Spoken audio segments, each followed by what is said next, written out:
dekat Malaysia ni, apakah antara health condition yang paling kerap kita dengar wanita alami? The top 3 tu, I mean, of course my bias is cancer, breast cancer for women, and of course macam heart disease pun is coming up.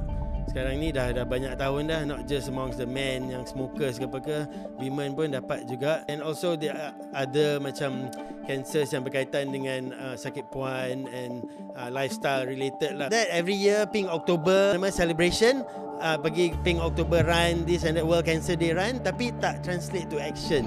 Teruk ke kita? Cancer patients yang ada adequate medical coverage, the outcome is definitely better. Therapy, targeted therapy, immunotherapy is good for the patient, tapi is costly. Bayangkan sekarang at this age 57 ada cancer stage 2. Kalau if I decided to take a Takaful plan or medical plan, which company now want to cover me? Saya ingat lagi kan momen yang paling saya tak lupa doktor kan, pada masa Dr. Sarah, saya ingat lagi momen dia masukkan embrio ke dalam rahim saya. Dia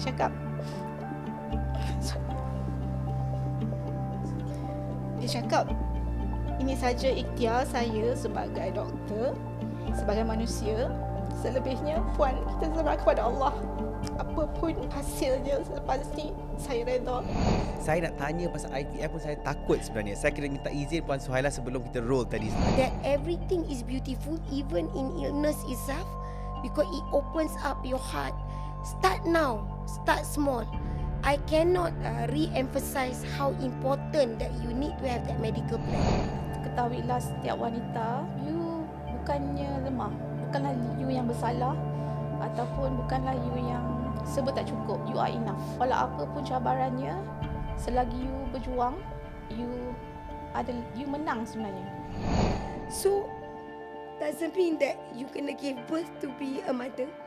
Early detection save life. Macam hadis Nabi SAW, segala penyakit tu ada penawar kecuali sakit tua and lah. Islam tu pun evidence based, scientific medical evidence based. Agama tu rawatan pun perlu ada evidence, baru usaha tu betul. Risau tu is detect penyakit ringkat lewat yang tak ada harapan.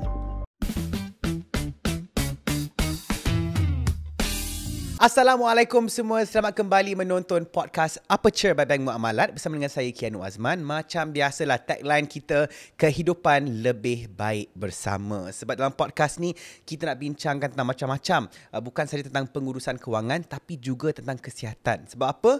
Kesihatan adalah kekayaan yang sebenar, atau patah Inggeris, health is wealth. Jadi dalam episod ni kita akan merungkaikan sedikit sebanyak tentang topik ini, terutamanya tentang kesihatan wanita, sebab kita nak fokus on Pinktober, which is International Breast Cancer Awareness Month. Jadi banyak yang kita akan belajar menerusi kita punya tetamu hari ini, insyaAllah.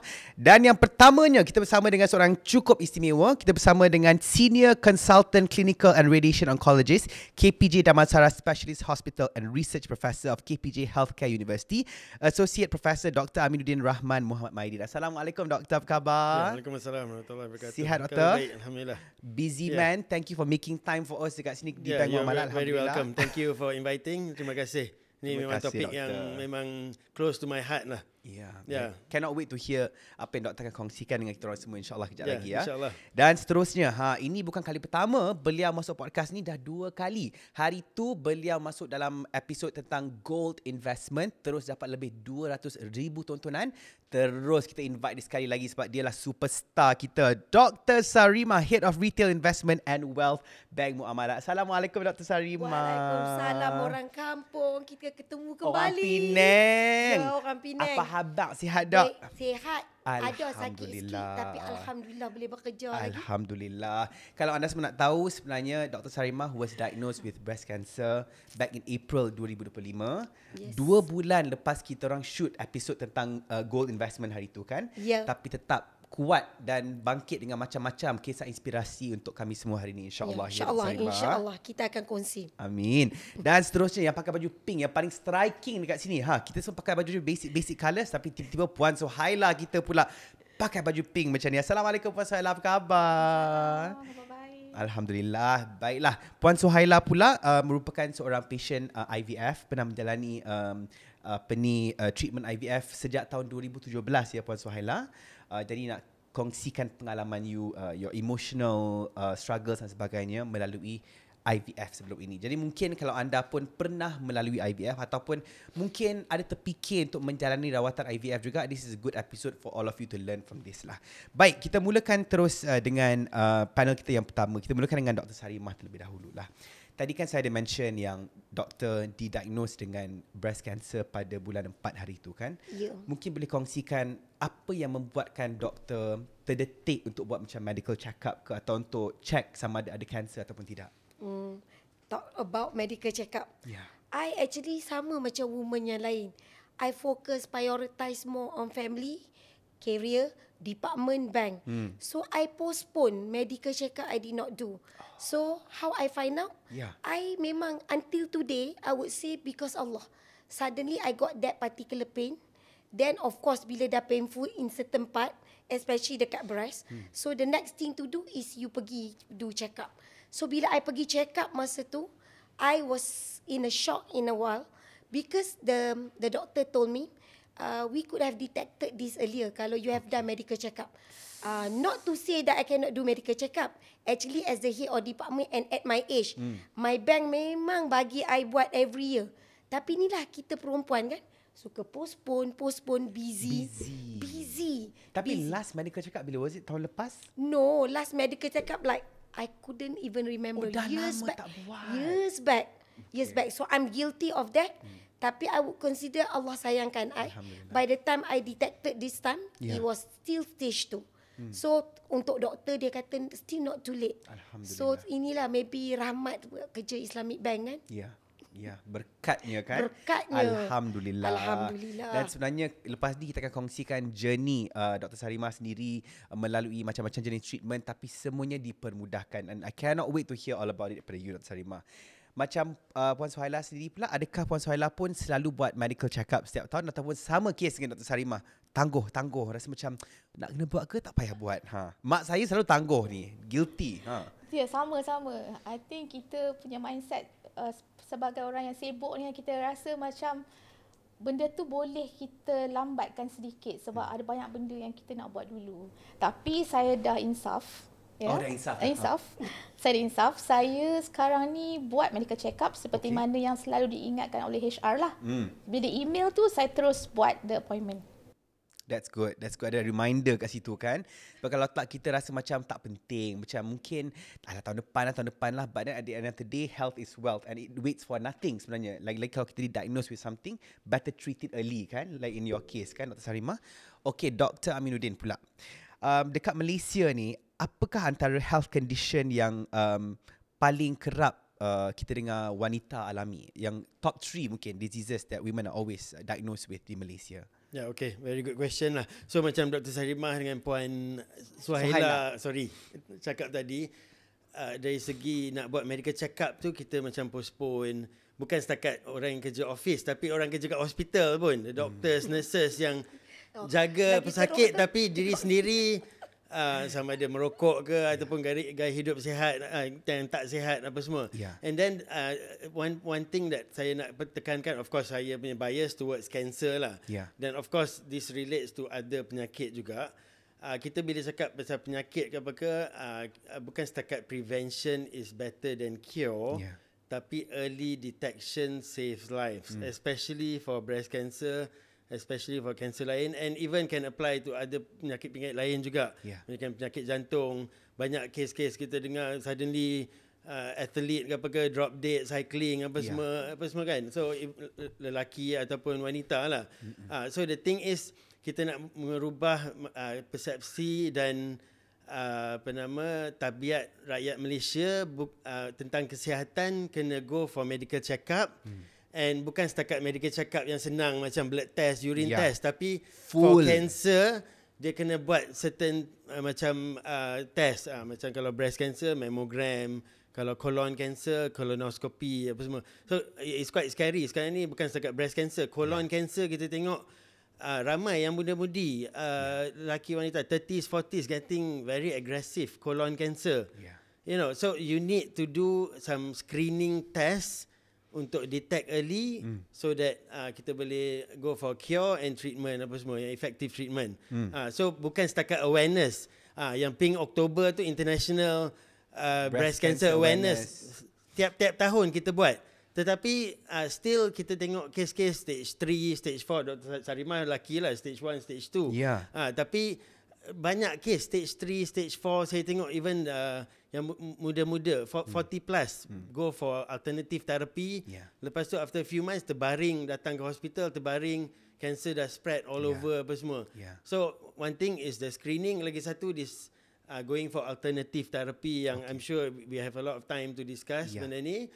So kita nak mengubah persepsi, go for medical check-up. Jangan tunggu ada signs or symptom. Bila kita kata screening, maksudnya tak ada sign or symptom. Nampak macam sihat, pergi check blood test, kencing manis ke, kolesterol. Kalau macam breast cancer, mammogram, ultrasound, kita dapat detect lump yang not visible or palpable. So go for screening. Screening nanti kita akan bincang kemudian untuk detect early. Jangan takut. Cancer tak semestinya death sentence. Sekarang ni macam-macam new development. Dr. Sarimah punya experience. Cancer can be cured, especially if detected early. So coming back to your question tu, I suppose the top 3 tu, I mean of course my bias is cancer, breast cancer for women. And of course macam heart disease pun is coming up. Sekarang ni dah banyak tahun dah, not just amongst the men yang smokers ke apa ke, women pun dapat juga heart disease, and also the other macam cancers yang berkaitan dengan sakit puan and lifestyle related lah, macam obesity and all that. So those are the sort of the main penyakit lah di kalangan wanita di Malaysia yang lebih kurang sama dengan seluruh dunia. Tetapi unfortunately di Malaysia ni I find kita macam mungkin kurang exercise and our eating habit kan, pola pemakanan orang rakyat Malaysia ni is hopeless lah, seriously. Ya ke? Teruk ke? Tengah malam tengok kedai makan semua duk penuh. Itulah 24 jam kan. Di kawasan lain mana tambah lagi kat Penang. Exactly. Akbar, doktor. Pemakanan, not to say medical staff tu bagus sangat lah kan. Lebih kurang sama juga dengan stress. Dengan all these things kan, modern lifestyle, Dia modern affect kita punya work lifestyle tu kan. And then kita tangguh medical check-up. So it's like recipe for disaster, time bomb. Something is going to happen. Cancer ke, heart disease ke, heart attack, nauzubillah lah, but Nauzubillah. but things happen. So that is why we need to change, we need to pause, we need to look after our health. Supaya kita pun boleh look after our family and teruskan kerjaya and hidup sihat sampai umur 100 tahun macam Tun Mahathir. InsyaAllah. I like the word pause just now. I also with this experience I realised you cannot pour from an empty cup. So that is why you need to focus on yourself first. So although I wanted to take care of so many things, kalau I tak jaga diri I dahulu, macam mana I nak menjaga yang those under my care? So exactly. Now I learn pause. Kena focus on myself first, then give. And speaking of that, sebab doktor tadi pasal screening kan, dia bukan hanya check up yang macam check darah sahaja, but like proper thorough screening kan. Macam Dr. Sarimah memandangkan doktor sebelum ni dah lama tak buat screening tu kan. Guilty. Adakah your diagnosis macam menyedarkan you tentang kepentingan buat screening setiap tahun? Now with the cancer, I like it or I don't like it. I kena buat PET scan every year. Because cancer ni it can recur anytime. So memang kena do yearly PET scan for 5 year minimum. After that the doctor say it's up to me, optional. Tapi after going through this, I will definitely will be doing every year. Colonoscopy tu memang I need to do this weekend. Colonoscopy tu memang kena buat because doktor kata although it's breast cancer normally takut the merebak. the next side is that. So I kata okay, so this weekend is actually I'm scheduled to do that.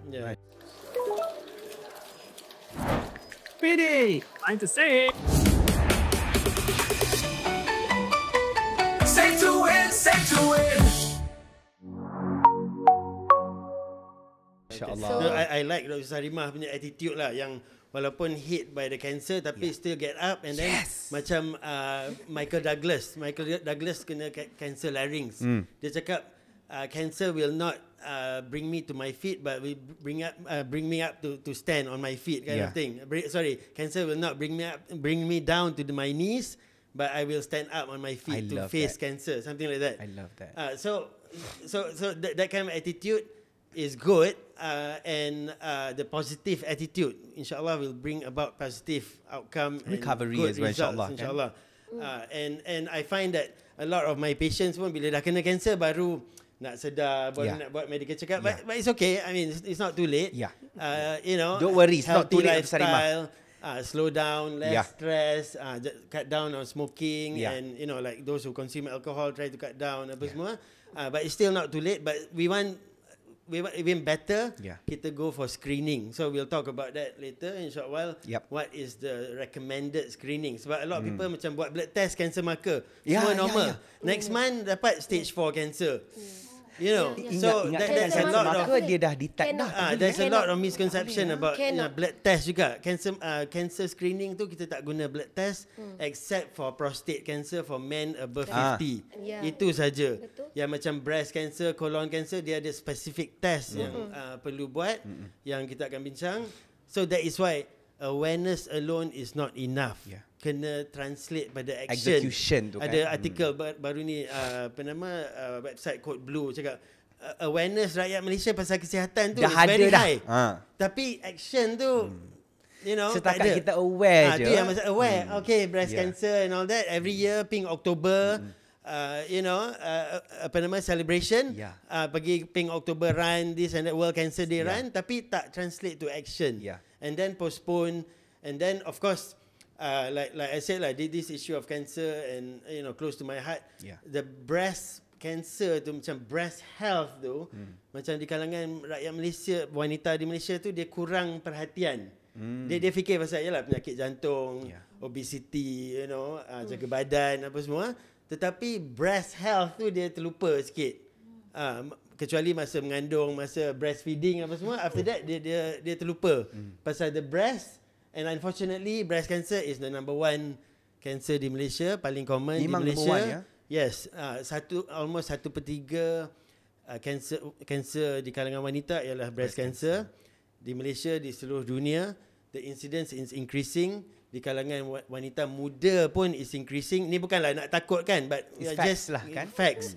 And there's one kajian from UPM, less than 40 years old, about 15% of overall breast cancer amongst young women dekat Malaysia, compared to Western countries, it's only about less than 10%. So we are seeing more and more young women yang dapat breast cancer ni, yang baru start family, baru start career apa semua, tiba-tiba kena breast cancer. It is scary. We need to do something about it. Tapi jangan takut. Cancer macam penyakit lain juga. If detected early, insyaAllah can be cured. Okay. So that's right. So anyway, coming back to breast health tu is very important for women. Bukan setakat heart ke high blood pressure, kolesterol apa semua.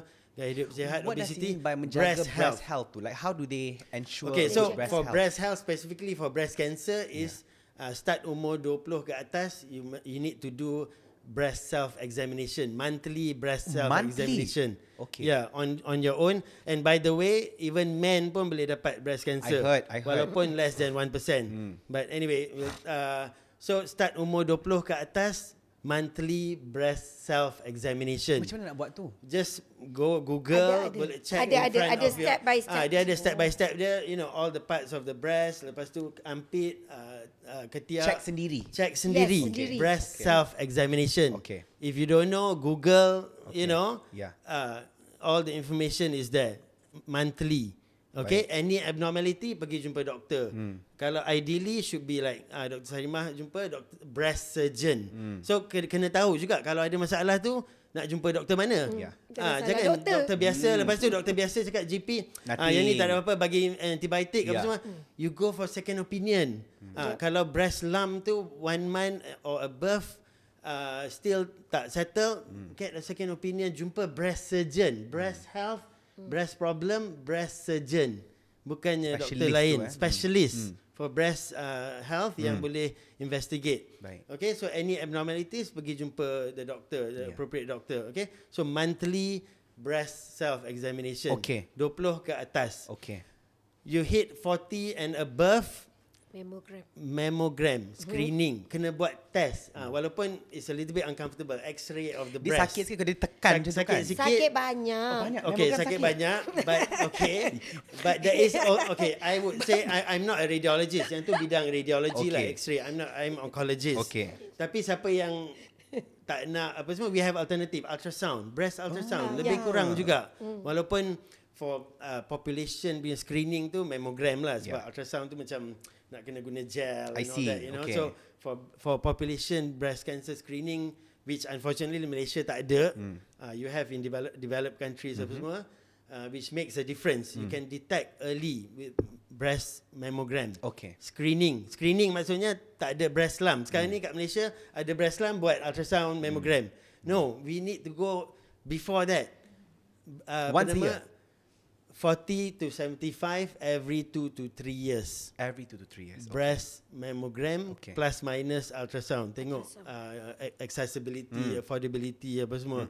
Okay? And then I'm trying to come up with, of course we don't have a national screening program, but all of us need to come together and to work to make this available for all women dekat Malaysia, appropriate age, urban, rural, all walks of life. The government through Ministry of Health, other government agencies, LPPKN, state governments can sponsor macam dekat private hospital macam dengan Damansara Specialist, Selangor State Government, NGOs, National Cancer Society Malaysia, dia orang buat macam mobile clinic cover apa semua. So we need to come together and work to make this accessible. This is life-saving screening procedure. And breast cancer is one of the easiest yang boleh detect awal. Tapi di Malaysia 50% still stage 3 and 4. And that figure is getting worse. It's not getting better. Compared to 20 years ago, sama, 20 years ago it's like 47%. Sekarang ni 50% more. Wow. It's growing, eh? With all the awareness, with all the social media, with all the information, yet we are not Until we are not we already achieving at the much. late stage, baru nak pergi check. Baru nak pergi check. And another big issue that I always talk about, social media disinformation. They're talking about, kalau pergi hospital, kena operate, kena buang this, kena buang that, go for alternative therapy. And people are sorry to say lah, taking advantage.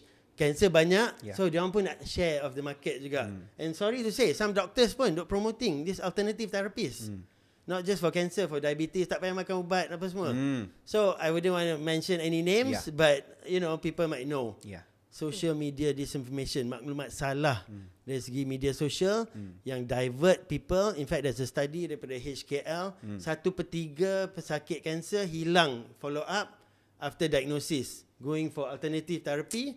And to me, alternative therapy terbukti tak berkesan. Why I say that? All my patients yang pergi alternative therapy, when they come back is worse. Astaghfirullahalazim. Alternative therapy terbukti tak berkesan. Tak berkesan, ya.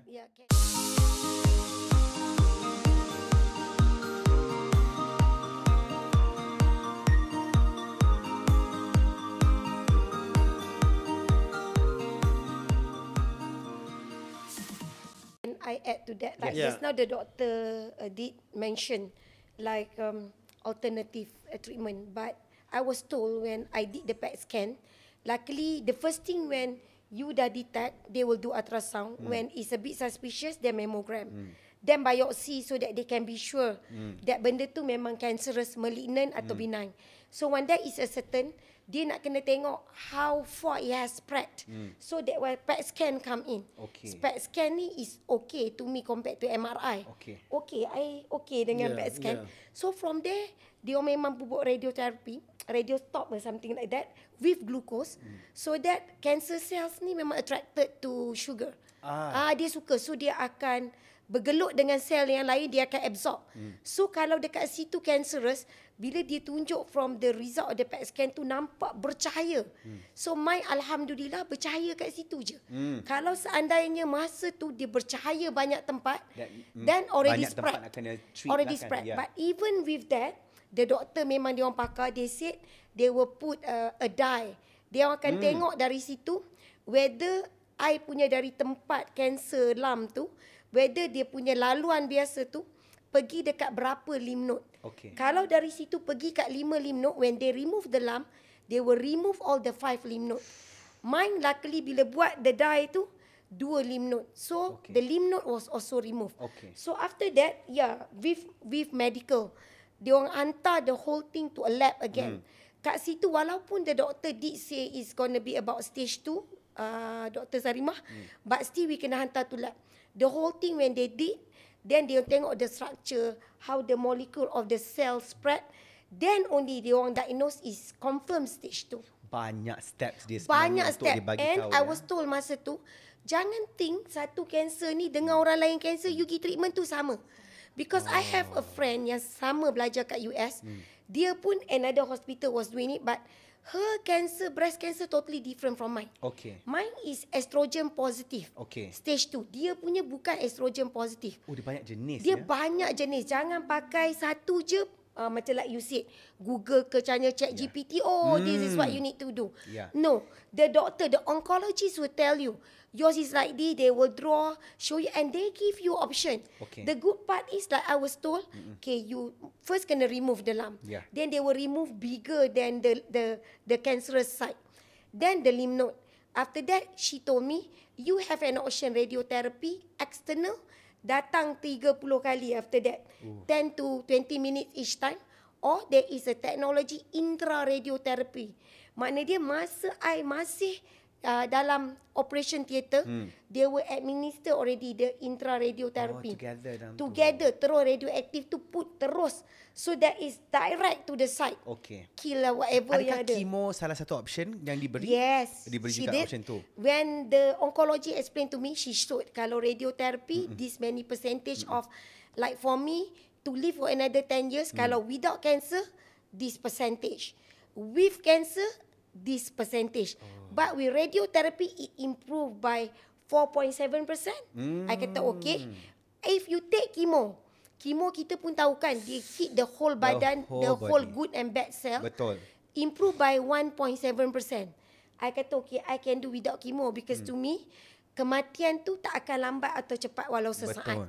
With or without chemo. I said radiotherapy enough. Then because I'm estrogen positive, so I'm on letrozole for 5 years. So I'm taking that. Setiap hari kena consume. Setiap hari tak boleh tak. Because it will suppress I punya estrogen. I see. So because of that, I tak boleh ambil anything like meat and all that Susu yang pun ada tak boleh dah. Tak boleh. Dah Yang jadi ada macam estrogen. lactose intolerant dah Yes, sekarang ni ya. I am a nutritionist by degree from Southwest Texas lagi. Sebelum ni I makan, yes, I'm very mindful to have a balanced meal. Tapi kita Malaysian kan like tadi, food heaven.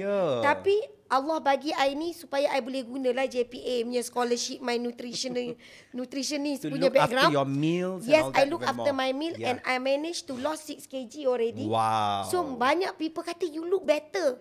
I kata itulah kena dapat cancer. Allahu Akbar. Allahu Akbar. Dia ada the best thing in Dia this ada guys pros and is cons. you punya What Allah health. give, Yeah. Allah also give good thing with That it. is very very Yes. true. Okay, sekarang ni another thing yang mungkin menjadi satu benda yang tabu di Malaysia atau di mana-mana sekalipun adalah tentang IVF ataupun untuk proses mendapat zuriat itulah, you know. Terutamanya di Malaysia, saya rasa ramai yang tak nak bercakap tentang benda ni ataupun find it very sensitive to talk about IVF and the process of trying to conceive. Tapi Puan Suhaila sendiri, thank you so much for joining us hari ini dan berani untuk bercakap tentang proses IVF Puan Suhaila sendiri. Kalau kita nak patah balik ke tahun 2017, tahun yang Puan Suhaila mula buat rawatan IVF, apa yang mendorong Puan Suhaila untuk take that step? Adakah itu family yang encourage ataupun sendiri dengan husband punya decision ketika itu? Sebenarnya tak ada apa-apa tekanan daripada luar lah. Maksudnya kalau ikutkan dalam family semua okey. Tak ada pun yang kata bila dapat anak ni, you know, bila lah mak nak timbang cucu lah. Tak ada, sebab saya pun sebenarnya anak bongsu dan dikelilingi oleh abang, kakak dan anak saudara yang ramai. Jadi saya naturally, saya ni maksu lah. Maksu yang macam maksu suapkan makan, maksu bawa pergi kedai, maksu ni, maksu tu. Manja dengan anak buah semua. Yes, so macam I tak realise ataupun macam I pun rasa macam takkanlah I ni takkan mengandung. Macam I have that tau doktor. Macam I rasa macam tak logik lah kalau saya tak mengandung, sebab saya rasa kalau ikut persekitaran saya semuanya normal. Tak ada pun yang buat apa-apa bantuan kesuburan ke, tak ada siapa, dan sebelah suami pun sama juga. Jadi kita keep on trying naturally. Yeah. Dalam kesibukan kerja semua tu kita cuba. Sedar tak sedar dah tahun ke-7, dah tahun ke-8. Dan belum mendapat zuriat lagi. So macam what happened?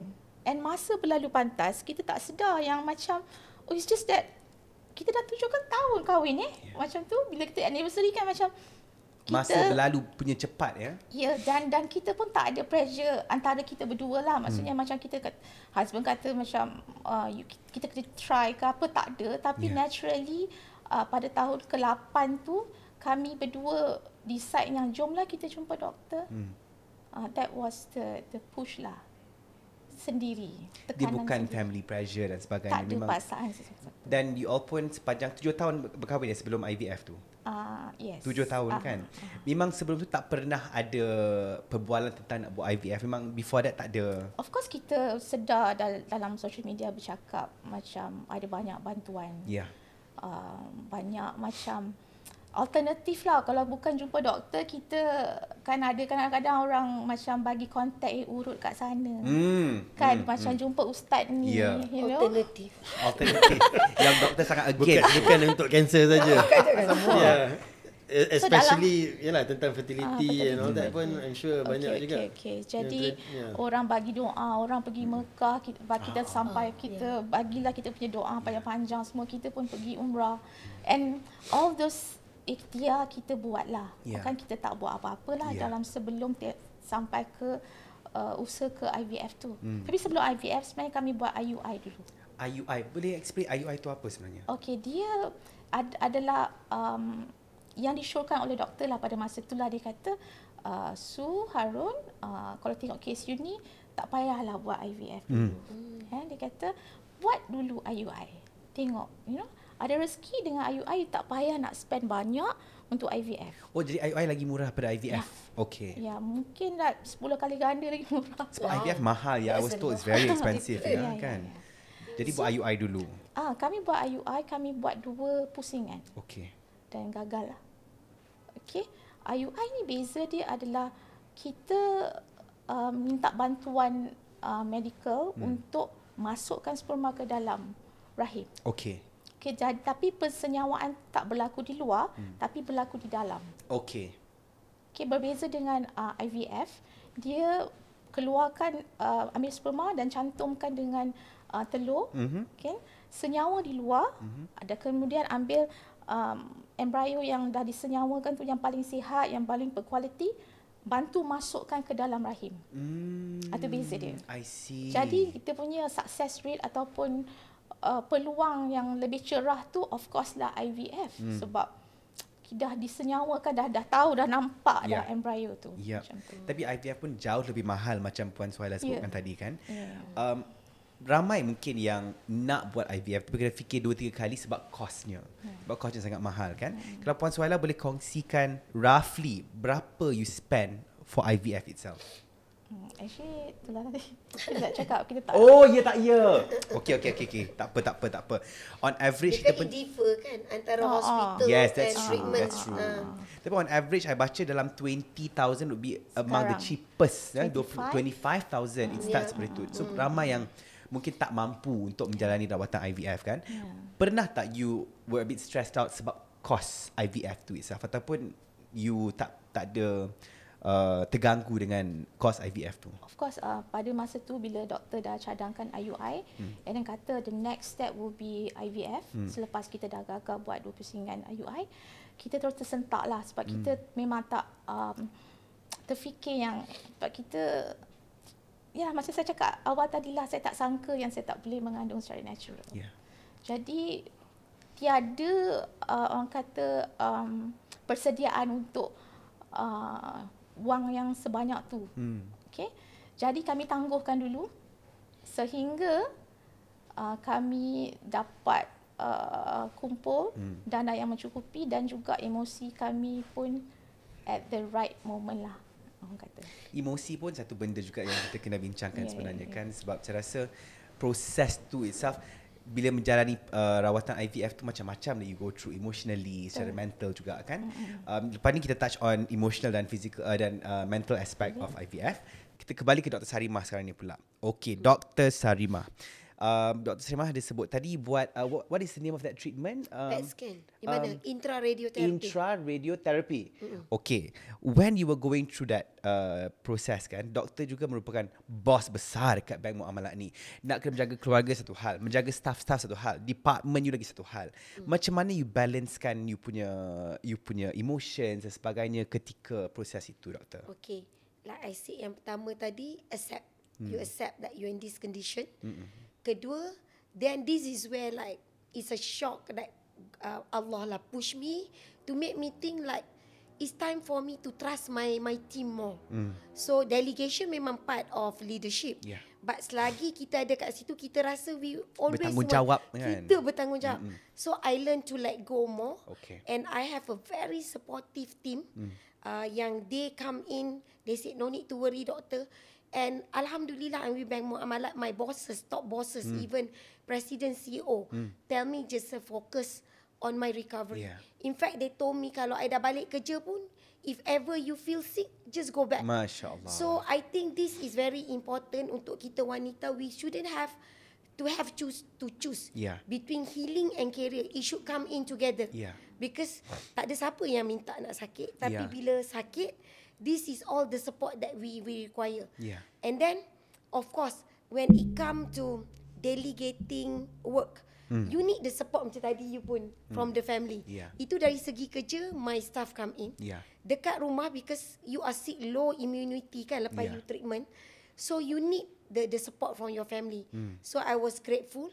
My daughter straight away berhenti daripada dia punya business one month. Nak menjaga, doktor. Dia kata, mama, business boleh cari, but mak seorang je. Masya Allah. So I will just focus on you. So I was grateful. Dia memang culinary art. So dia memang pandai masak. So I told her, doktor kata kena makan macam ni, high protein, kena avoid this. So every single thing, she made sure that I memang makan high protein. Wow. So my recovery was fast. On top of that, tadi positiveness. Because when I'm surrounded by so much support, Yeah. and I tak payah fikir pasal wang. Itu to me give me that peace of mind and that positive energy. Yeah. Bila you ada positive mind, because cancer ni is a mind game. It's not just about the treatment. Yeah. Dia masih ada 1 or 2 sel kat mana-mana kat dalam, we don't know. Yeah. Just waiting. So you punya mental kena be able to be strong. The doctor oncology kata kat I, continue to do what you love. Okay. So that's why I said jangan bagi I MC dah. I love working. That will give me energy. That's why I go back after 1 month, go back to work with so Dahsyat. many projects. With so many projects, tapi all good after that. Dapat proceed as per usual, insyaAllah kan.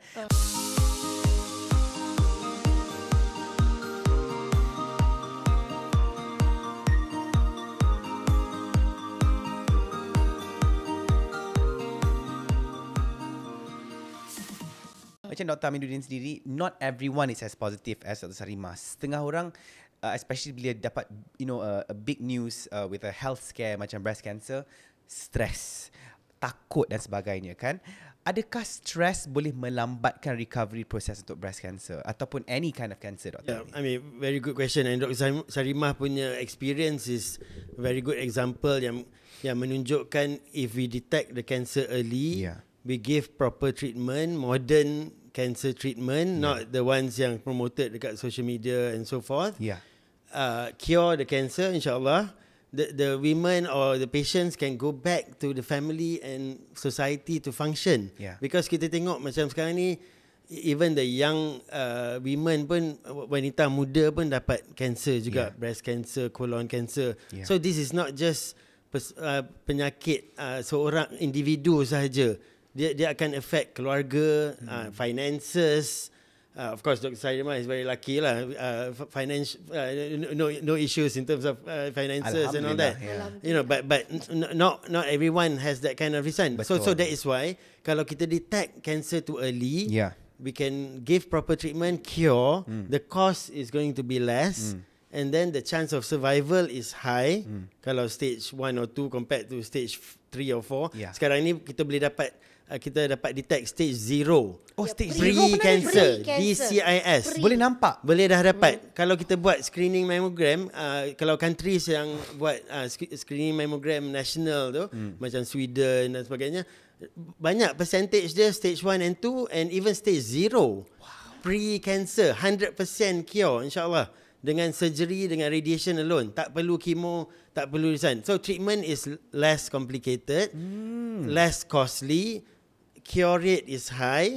Patient can go back after 1 month, back to family and society. Menjimatkan kos. Yeah. Tetapi sekarang ni di Malaysia, kita tak ada benda tu. Semua datang stage 3 and 4 and then It takes longer untuk recover. rawatan dia more complicated, longer, more costly and people cannot afford new drugs, apa semua. The outcome is poor and then that is why breast cancer one of the leading causes of death and disease dekat Malaysia. I didn't know stage 0 pun boleh detect. Stage Ada 0, pre-cancer. pre-cancer, It's called DCIS. Yeah, pre-cancer. So sebab tu saya cakap breast cancer one of the easiest to detect early. Dan coming back to your question about positive Yeah. dan so cancer is not a death sentence. Kita nak take home message to the masyarakat di sana. Jangan takut cancer. Cancer tu penyakit yang dijadikan oleh Allah SWT. Dia hanya sel-sel yang entah kenapa dia tumbuh luar kawal. Tetapi we have been studying and buat research pasal cancer ni for more than 100 years. Not just doctors kat Malaysia, doctors the whole world. Saban tahun kita buat study nak improve the outcomes for the patient. It's proven, insyaAllah proven punya treatment. So jangan takut cancer. Datang buat medical check up. Kalau ada apa-apa lumps and bumps, pergi buat medical check up. Dan kalau boleh, the best is buat screening. Tak ada apa-apa pun pergi Just check go up. do it. Just this one, we detect any diseases early. Kita buat rawatan, kita boleh cure. And you can go back to your family and society to function. So you need to be positive. Jangan takut. Dan sekarang ni dengan keadaan sekarang, even things like macam lung cancer. Dulu smokers yang dapat lung cancer. Sekarang ni actually non-smokers dapat lung cancer. Sebab passive smoking dan juga secondary. not just that, sekarang ni a study published in a major medical journal, air pollution pun boleh can contribute. cause lung cancer. So anybody can get lung cancer. So has macam mana? the Bukannya kita potential. nak takut, tapi kena ada kesedaran. Any symptoms, pergi buat check up. Jangan tunggu, jaga kesihatan diri. Like you said, health is wealth. Kalau kita tak jaga kesihatan diri, then no one is going to take care of our there's health. no if point. not We ourselves, cannot kan? function in the family, we cannot in our career and all that. But it so- goes back to the 3 fears lah. Macam doktor kata awareness dah ada. One is people low literacy on health. So dia orang tak nak buat screening. But just like me also, even though I know, I still because of busyness tak pergi buat. Kedua, people are afraid of the diagnosis itself. Kalau dapat tahu macam mana. So macam itulah. Bila you dapat tahu, you kena decide on what treatment. Then the third fear come in, the cost. This is where we as a bank, I'm today as a cancer patient, I'm also from a bank perspective. This is where we come in. Why I have that positiveness, I can have peace of mind. Because under the bank, we are covered with no limit. Tapi seandainya this disease was, kalau dia hit I after 60, after my retirement, InsyaAllah, I'm also covered under medical plan. I already bought when I was 40 plus. In anticipation, kalau I dah retire, the bank will no longer bagi that umbrella. So I dah beli. So once you have medical plan, samalah tadi. Even though you are afraid, once you know, you tahu money is there. It's a matter of just choosing the correct treatment. So ini at the bank, we want to also create the awareness that you kena ada that risk management. Dalam banking we call it risk management. Dalam Islam that is required under maqasid syariah. Al-nafas is menjaga nyawa. So nyawa ni termasuklah you kena ada takaful plan in term of medical. Which kita ada. As low as 50, 100, 150 you dah boleh setiap bulan. And it's a misconception bila orang fikir macam you kena put aside beribu, No. 800, 900 a month. Like you say, it's as low as berapa? 100 ringgit, 50, 100 100, 150 depending on the plan. Like for our bank kita ada M-Zara Flexi, M-Zara Elite, Protect. So you can come, just walk in any of the branches, kita ada specialist to advise you. Like myself, I told you, I have medical plan. Yeah. Bayangkan sekarang, at this age 57, ada cancer stage 2. Kalau if I decided to take a takaful plan or medical plan, which company now want to cover me? Dah tak. Tak akan. Katalah kalau nak jugalah, kesian dia. There will be exclusion. Yep. Anything related to cancer dah tak boleh. Dan kos perubatan pula semakin mahal treatments nowadays. Yes, that is why you kena beli waktu you healthy, waktu you muda. You kena put aside. Yeah. So that is why I use 70-20-10 rule. Dari dulu 70% untuk my expenses, Okay. beli rumah and all that, 20% for investment, Okay. 10% for protection. That's why dari dulu I ada up till now 7 policy. Wow. Medical satulah. Terkejut Puan Suhaila. Critical illness ada. Inilah bila Allah bagi dapat duit juga. Bank dah bayar tu. Tapi ada juga critical illness that I'm waiting for the payment pun. Yes. So I ada pula untuk retirement. So education plan anak dulu dah mature lah, dah bagi. So there are many takaful plan to cover for every financial needs. Wow. Kena ada kesedaran je. There you go. I like that 70-20-10 punya rule tu Yes. kan. 70% for necessities, bill-bill dan sebagainya, Termasuk rumah semua. sedekah dalam tu, jangan lupa tadi. Oh, sedekah dalam 70% Dalam tu. 70%. Okay. You kena bagi dekat society. Then only Allah listen to whatever you want to ask. Yes. But dalam rezeki kita ada rezeki orang lain juga Yes, sebenarnya dalam kan. 70% tu.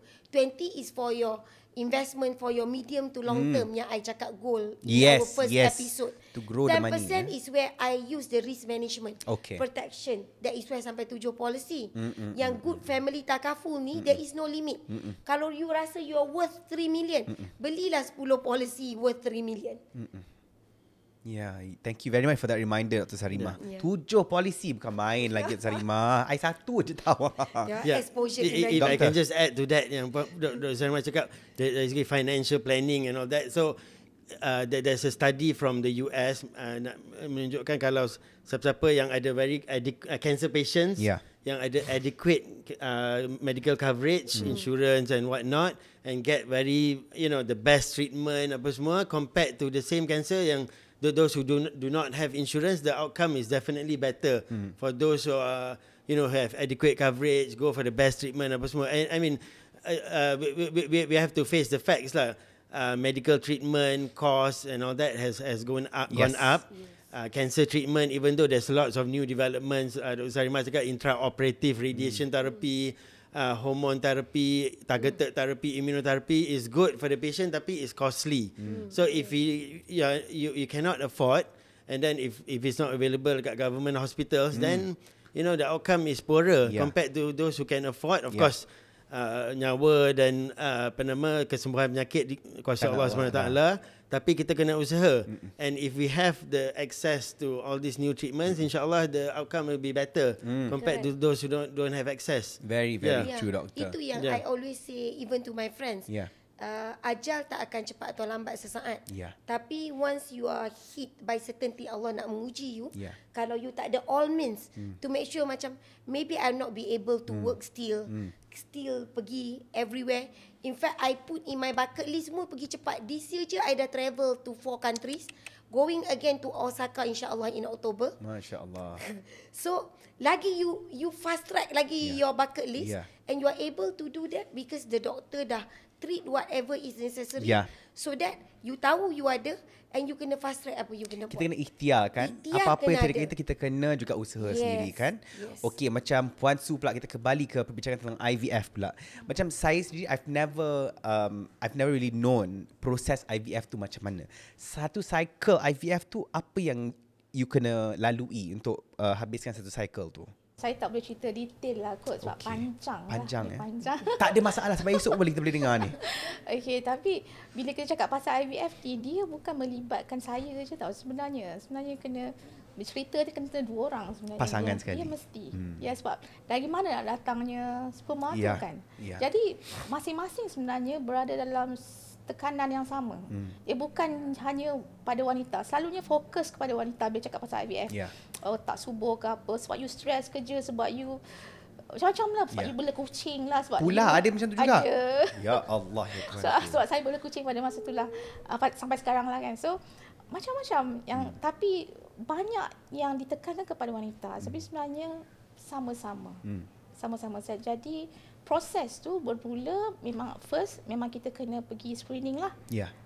Screening, dan kat situ dia boleh tahu kebolehan masing-masing. Maksudnya rahim saya macam mana dan apakah situasi kualiti sperma suami. Dan kat situ dia assess dan dia kata okey, kita boleh buat ni dan ini dan ini. Dan bagi option lah. Yes, dan teknologi pun banyak. Dia sekarang dah makin canggih. Pada masa saya dahulu mungkin ada seperti yang saya baca baru-baru ni lah, ada lebih canggih sekarang. Dia macam ada yang sampai macam almost tu macam dia boleh confirm lah benda tu jadi macam tu. Really Kalau ikut bacaan lah kan. Tapi semua ini di tangan Allah. Ya, saya proses dia macam inilah lebih kurang. Assess, lepas tu kita tahu kita punya keadaan masing-masing. Dan kita kena bersedia badan saya dan badan suami lah. Maksudnya saya perlu keluarkan ekstra telur. Maksudnya dia kena stimulate saya punya hormon tu supaya keluarkan lebih folikel tu. Itu ada ubat kena makan ke untuk increase the ada ubat chances? dan ada injection. Injection tu setiap hari. Setiap hari? Selama 8 ke 14 hari. Adakah tu antara benda yang paling stressful sepanjang IVF tu? Sebab every part day. Part of it.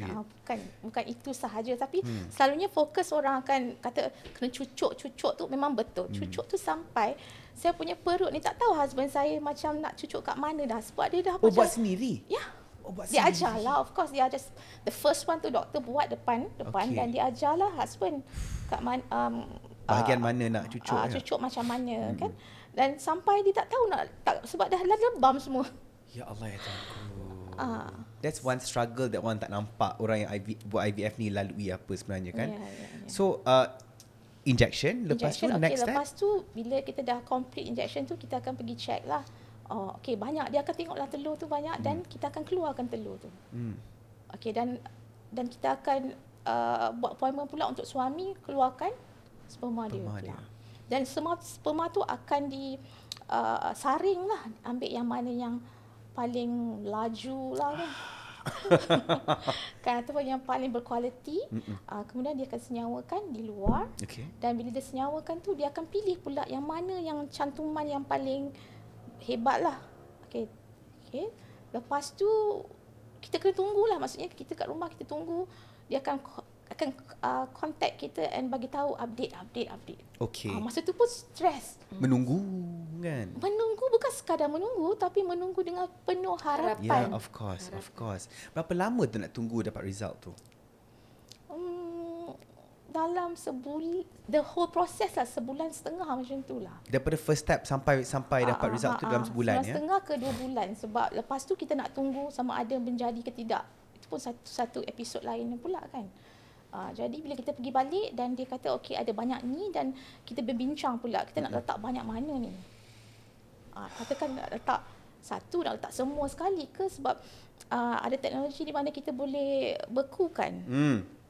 Kan kita boleh bekukan, kita boleh simpan. Nanti tahun depan buat lagi, tahun lagi satu buat lagi, dan kita semua tu dalam proses tu sangat menguji emosi lah. Yang paling memberi kesan pada emosi Puan Suhaila adalah proses yang mana satu? Okey, orang kata kalau cucuk tu sana cucuk sini tu dia akan bagi kita rasa pada kulit lah kan. Maksudnya macam cucuk kena lah. Itu more physical pain lah. Yes, kan? Tapi sebenarnya macam tusukan picture gari tu sebenarnya pada saya biasa, tapi sebenarnya tusukan menanti tu, tusukan jiwa tu. Bila menunggu dan menunggu jawapan yang kita nak positif lah kan. Itu paling saya lebih seksa lah. Menunggu dengan penuh harapan macam Puan Suhaila cakap tadi kan. Penuh doa and all that kan. So saya ingat lagi kan momen yang paling saya tak lupa lah doktor kan, pada masa selepas Dr. Sarah, saya ingat lagi. Masukkan momen dia masukkan embrio ke dalam rahim saya dan dia cakap dekat saya ni. Dia cakap It's okay Puan Suhaila.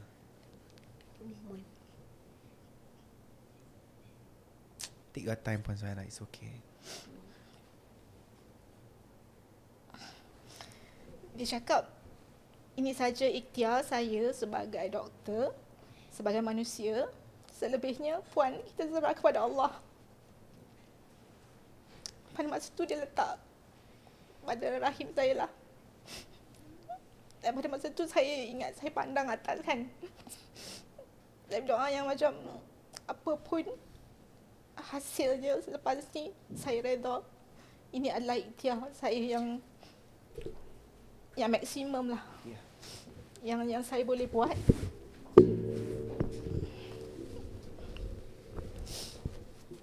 Dan saya tak akan kecewa lah. Maksudnya, you serahkan pada Allah 100% lah Puan kan. Apa jua keputusannya, apa jua outcome-nya. Tak apa Puan Suhaila, it's okay. Sebenarnya saya tak pernah cerita pada sesiapa.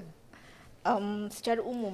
Saya nak tanya pasal IVF pun saya takut sebenarnya. Saya kena minta izin Puan Suhaila sebelum kita roll tadi sebenarnya, because I know it's a very sensitive thing and you've been through a lot juga kan. Jadi bila Puan Suhaila mendapat keputusan di mana tidak berjaya, adakah you all buat cycle yang seterusnya ataupun you decide sekali tu sahaja? Kami bincang. Kata okey, kita rehat lebih kurang saya rasa 2-3 bulan. Lepas tu sebab doktor kata masih hormon masih aktif, subur lagi. Dia kata just naturally try. Lepas tu bila dah sedia datang kembali. Lepas tu kami datanglah untuk pusingan yang kedua. Ambil embrio yang beku tu lah. Okay. Wow. I'm so sorry to hear about apa yang Puan Suhaila lalui masa tu. Sekarang ni dah berhenti dah buat IVF, tak ada sambung dah. Sebab saya ambil keputusan saya tak nak buat berkali-kali. So the second round tu saya ambil keputusan yang, sebab kita boleh pilih kan. Second time tu saya kata berapa saja embrio yang ada tu masukkan saja. Sebab saya tak tahu chances saya. Jadi dia kata nanti chances mungkin akan kembar, mungkin akan lebih daripada 2 dia kata kan. Tapi itu up to you dia kata kan. So itu yang saya putuskan lah, kami berdua putuskan masukkan dia saya semua. Sebab saya dah kata boleh, saya tak nak lalu dah third time. Dan kami pun berdua bercakap lah antara kami berdua. And this is it. Kalau memang it's meant for us, kun fayakun dan menjadilah. InsyaAllah kalau ada rezeki dapat anak, dapatlah anak. InsyaAllah zuriat tu ada, insyaAllah. Thank you for sharing your story Puan Suhaila.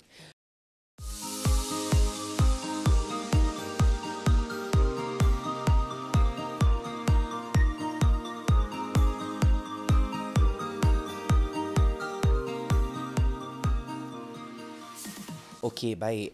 Dr. Sarimah pula. You know, Alhamdulillah, you went through your treatment. Everything is going well so far. Tapi, what is one thing that you've learned throughout your journey of getting treatment tu? You know, especially tentang menghargai masa kita dengan orang yang tercinta dan orang yang terdekat dengan kita, Dr. Sarimah. Okay.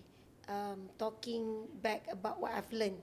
First, yang I've learned that at whatever age, I thought I ni dah banyak tau dalam hidup I. Jadi anak angkat, jadi ibu tunggal.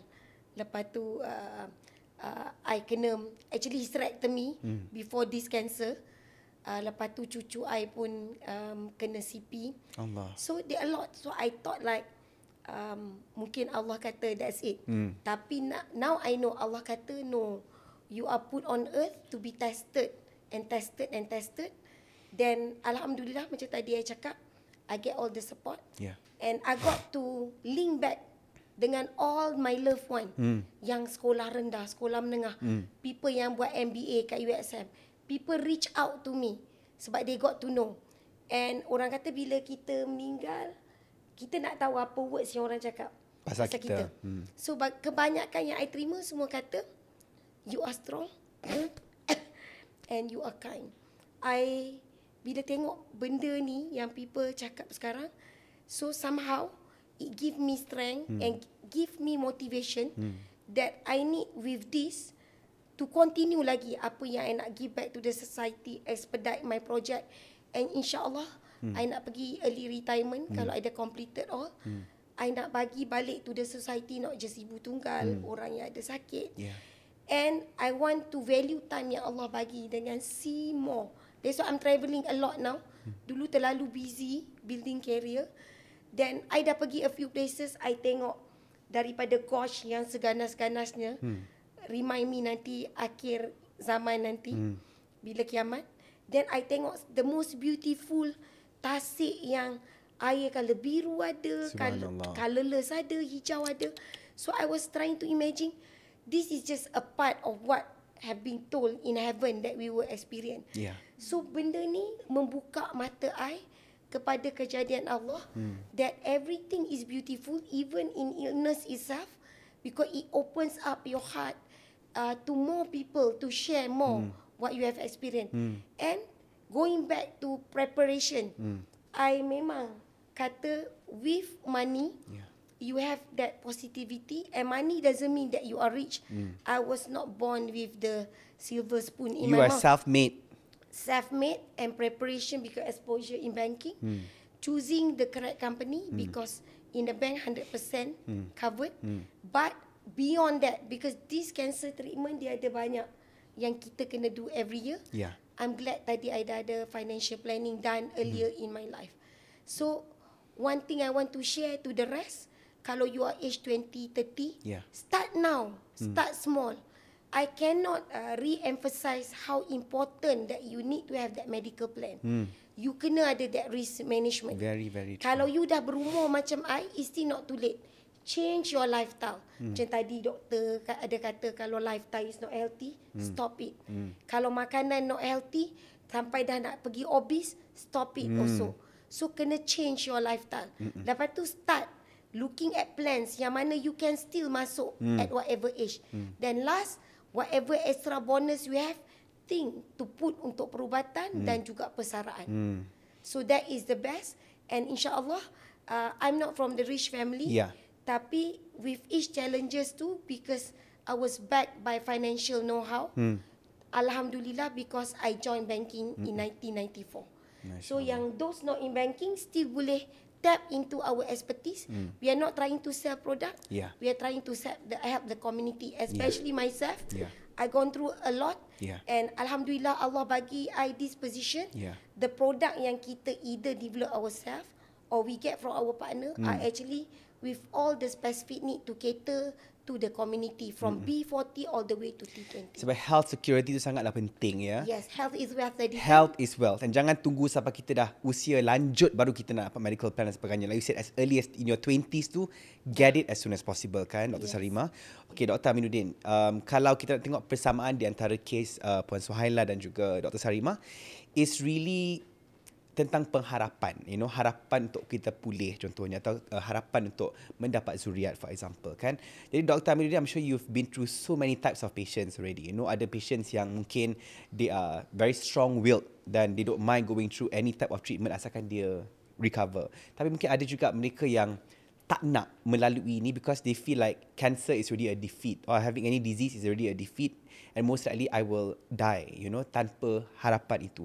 How do you go through patients macam ni? How do you ensure them that, going through recovery treatment is very, very important? Yeah, very good point lah. So going back to apa yang Michael Douglas cakap tadi tu, cancer did not bring me to my knees, bring me down to my knees, but brought me up on my feet. Maksudnya, kita kena face the situation. Tapi bukan semua orang yang ada that kind of mindset kan. Macam Dr. Sarima, very strong personality, very positive apa semua. So that is why apart from early detection, all this treatment, positive thinking, I think the family support needs to be there, especially kalau breast cancer amongst women yang married. the husband punya support is very important, because a lot of cases yang kita tengok husband tak allow mastectomy, operation, chemotherapy apa semua, you know, that is such a this one lah. Sebab so husband and wife, penyakit breast cancer yang my interest ni is not just penyakit wanita. Yeah. Lelaki pun kena ambil tahu, bukan setakat lelaki pun boleh dapat breast cancer, tetapi obviously lelaki ada ibu, ada isteri, sisters, ada isteri, ada anak perempuan yang naudzubillah, of course we don't want, tapi boleh kena breast cancer. So family support, the spouse punya support, suami punya support is very important. And I would like to share, if you have the time lah, there's one patient that I would like to share. About 8 years ago, dia Puan Yohana nama dia, and now she's doing a lot of cancer support group work apa semua. She was diagnosed early stage breast cancer, early 40s, triple negative breast cancer, yang paling agresif. Tapi alhamdulillah early stage, because of kesedaran, ada je breast lump, terus jumpa breast surgeon, operated, and then had chemotherapy, radiation therapy with me apa semua. And the husband, family very supportive. Lepas tu alhamdulillah 8 years cured from breast cancer, and after that doing support group, supporting other cancer patients, and then keluar TV dengan saya, bernama TV3, cakap pasal her experience, and then so it's like, and doing support group for support activities for other patients. So it is such a special patient yang saya tengok makes a huge difference, family dengan spouse punya support.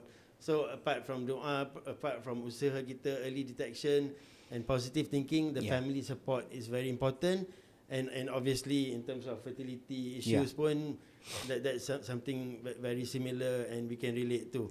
So family support, the spouse support is very important kan. In any case sekalipun, any disease, exactly, anything that we are going through sebenarnya kan, it's our support because system not everyone has that kind of very strong will, strong personality yang can face all the challenges in life lah. But with good family support, and of course with good friends punya friends punya support pun, I think it will make a membantu difference. juga insya-Allah kan. Membantu. Thank you Dr. Amiruddin. Okey Puan Suhaila, kalau ada yang tengah tengok ni yang tengah mencuba juga, tengah ikhtiar untuk mendapat zuriat, ada tak kata-kata ataupun nasihat yang you boleh bagi pada mereka? Saya nak cakap dekat semua, jalan kita mungkin berbeza kan, tapi ketahuilah setiap wanita,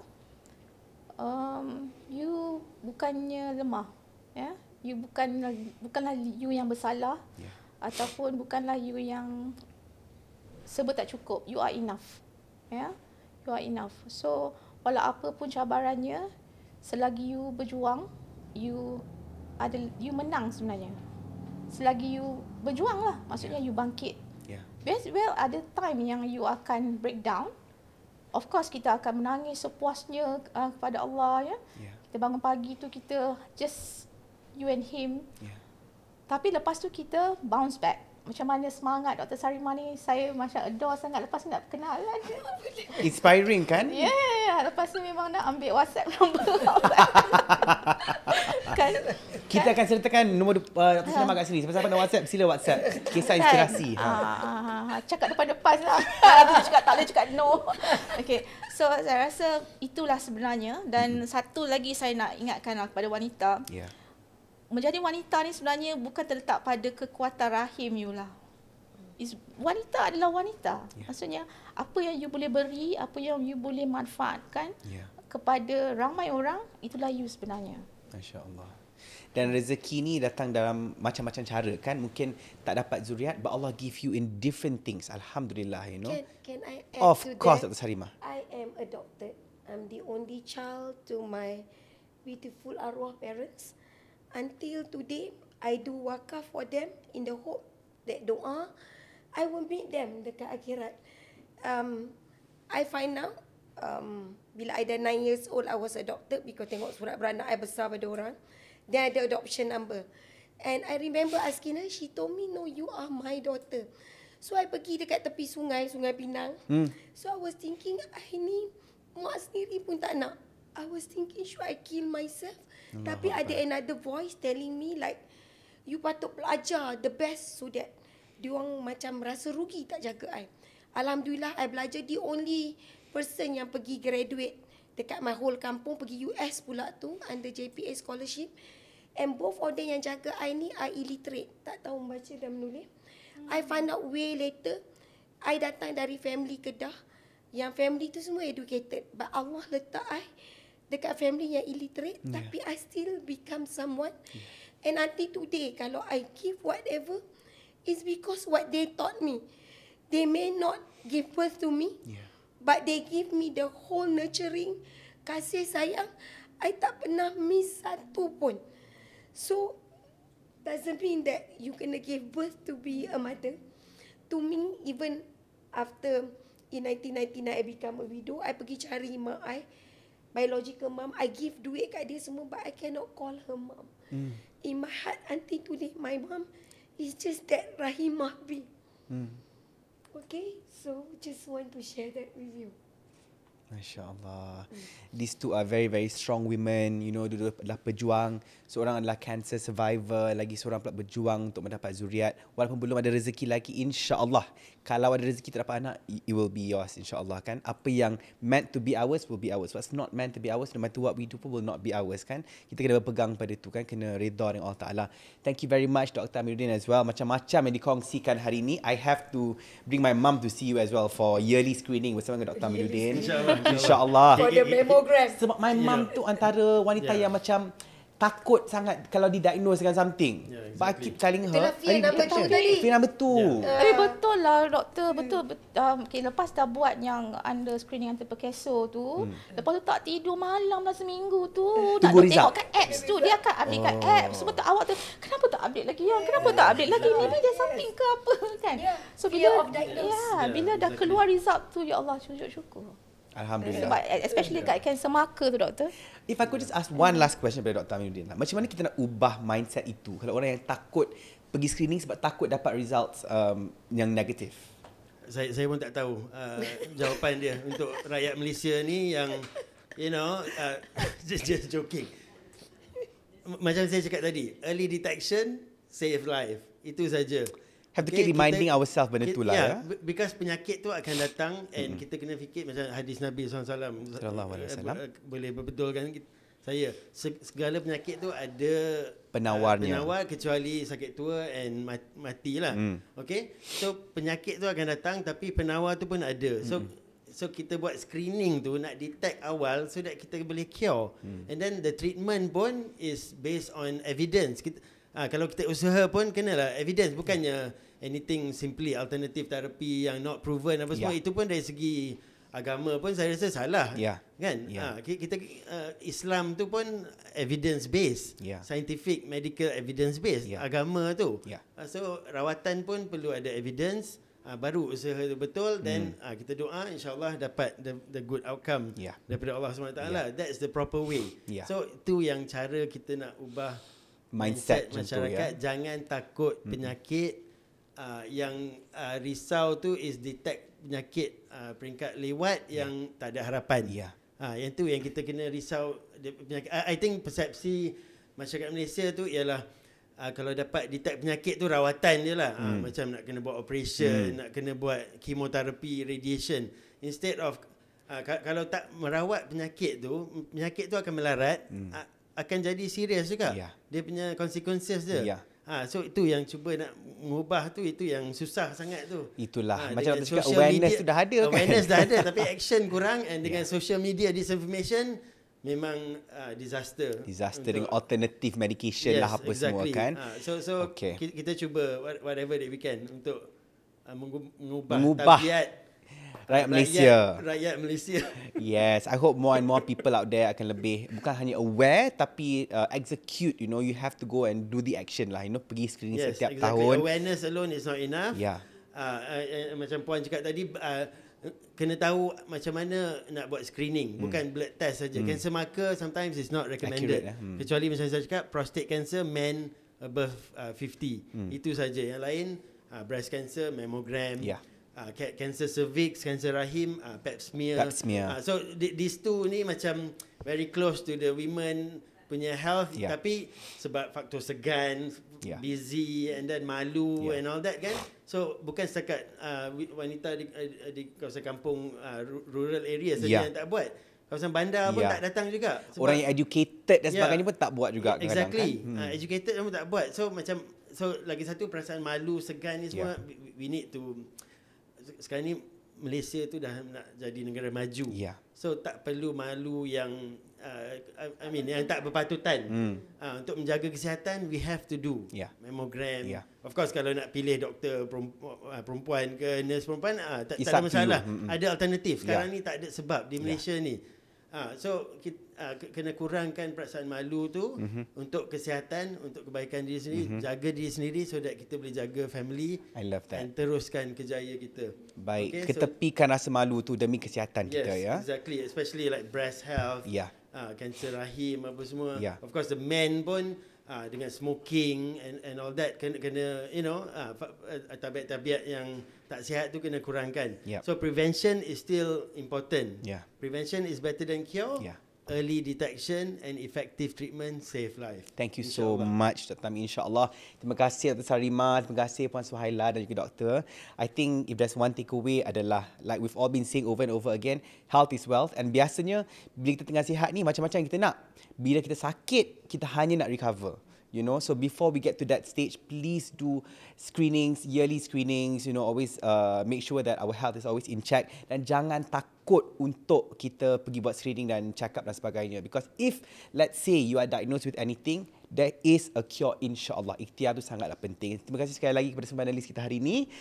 As a 28-year-old boy, I think I've learned a lot, and there are so many things that I should do starting from now. Before it's too late, always do the necessary things for our own health, insyaAllah. You're half my age. Bukan sebaya ke? Ingatkan sebaya tadi. Kita kan sama Penang, sama sekolah, sama batch macam tu ya. She look so young, tu Sarimah. Thank you. Masya Allah, thank you for sharing all your stories sekali lagi. Dan jangan lupa untuk saksikan episod yang seterusnya dalam podcast Aperture by Bank Muamalat, kehidupan lebih baik bersama. Saya Kian Wazman, Assalamualaikum. Bye-bye.